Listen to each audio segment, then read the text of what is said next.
All right, so today I'll be presenting on power and hegemony in media. So here I have the definitions of power and hegemony. Power is the ability to realize your will against the will of others. In other words, power is the control that you have over other people. You may have this control because of your superiority in material, economic, political, symbolic, or cultural resources. And then hegemony is a cultural condition where a particular way of life is accepted as common sense. A group's ideals, morals, values, etc. are all viewed as the normal way of living. Groups must work continuously in order to achieve constant hegemony. So power and hegemony are both prevalent in media, whether it be movies, television shows, apps, or other forms of entertainment. They all typically use power and or hegemony in them. Hegemony is used in practically every aspect, dominating the way that the entertainment industry and apps may be structured. So I have 3 examples of times that I've seen power and hegemony displayed in the media.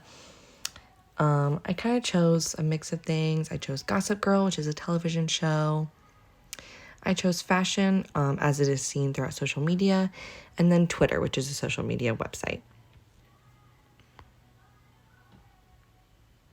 Gossip Girl is a good example of a television show that displays both power and hegemony. For power, the characters in Gossip Girl continuously fight or at least strive for a higher economic, academic, or popularity status. The head of these cliques often rules over the others, telling them what to do, how to act, what to think, etc. And then hegemony is seen throughout Gossip Girl in multiple ways, including culturally, socially, and economically. So Gossip Girl has 6 main characters that it follows. As I stated in the last slide, they fight over different statuses, such as who is the most popular or who gets in the best college, etc. And their lives are anonymously posted on this site called Gossip Girl for the entire world to see. It turns out that one of the poorest characters, Dan, has been Gossip Girl the whole time, which I think is important because it shows that he had to take power in a different way considering his economic status. Hegemony is also extremely prevalent throughout the show in multiple ways.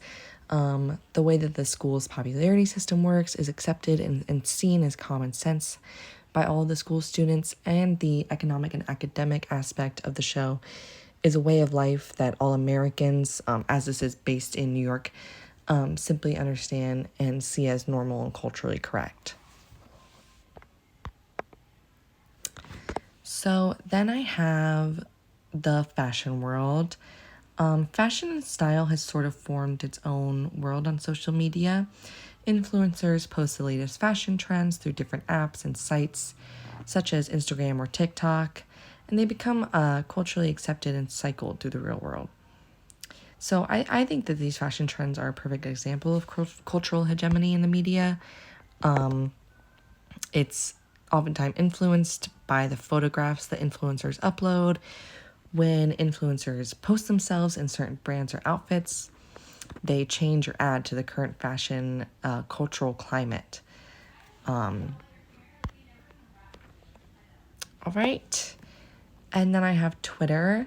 And Twitter has become a place for people to share and fight over their opinions. Oftentimes political or related to the newest media scandals. A high follower or repost account typically means that people value your opinion over others. Twitter is arguably one of the most powerful platforms nowadays. You can genuinely go from being like a regular, ordinary guy with no social media significance to posting one opinion that blows up and suddenly you're a very large influencer. Granted, a lot of times the people that hold power on Twitter do so because of their political status or because they may already have fame, but it is one of the apps that most closely allows ordinary people to reach the heights that famous people do. So power can be gained on Twitter through opinions, as I stated before. That's sort of what the app is all about, posting your opinion on something. Or it can be gained through connections. You might be empowered by those who are already influential. They may repost or agree with an opinion that you have posted. And through world events. World events is sort of a big time for you to gain power on Twitter. That's when people are looking for people's opinions. People just want to know what you have to say. And yeah, that is all I have. Thank you so much.